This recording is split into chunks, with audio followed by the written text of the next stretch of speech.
For older kids, no three letters have struck more fear into the hearts of aspiring college students as the letters SAT. But now, not so much, or at least not as much. And it's not just the dreaded scholastic aptitude tests. Just yesterday, Wake Forest University in North Carolina became the latest post-secondary institution in the country to make standardized tests, including both the SAT and ACT, optional. So what's going on here? Joining us to answer that question is educational consultant and admissions strategist Stephen Roy Goodman, author of the book College Admissions Together, It Takes a Family. Stephen, thank you for being with us this morning. Well, thank you. So my first reaction when I heard about this was, why couldn't this be going on 20 years ago when I was applying to college? Because I really dreaded the SAT. And I think a lot of students feel they do well in the classroom, but they're just lousy test takers. So the most important question here is, what exactly is the SAT supposed to measure?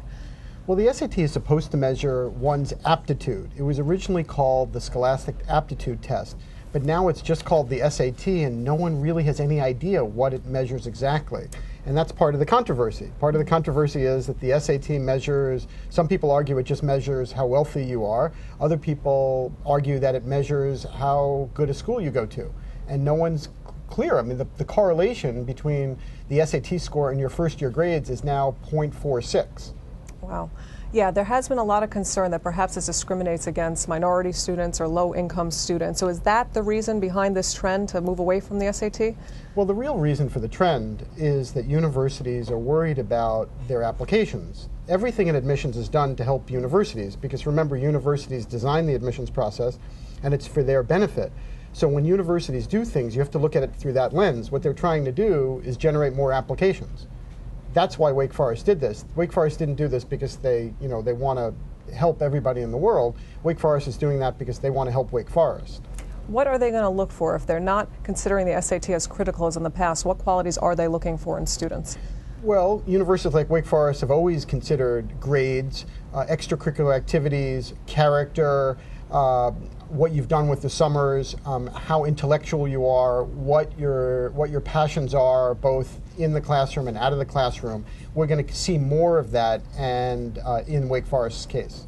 Wake Forest will now become the only top 30 university in the country to make the SAT optional. Can we expect that other big schools will follow suit, perhaps even the Ivy Leagues at some point?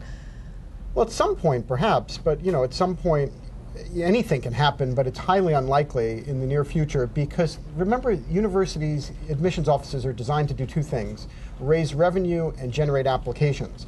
And this is really a move on the part of Wake Forest, and Smith did this recently as well, to generate more applications. That's what it's about, generating more applications, which brings in revenue in terms of application fees, but also enables universities to reject more students, thereby being more selective or appearing to be more selective. And therefore, families the next year say, wow, that school must be very good if they rejected so many students. This is really a marketing effort on the part of Wake Forest to generate more applications and improve its position in the rankings. Just quickly, if you can tell us, if you're a parent of a student applying to college, should you include the SAT or not? How do you know when to do that?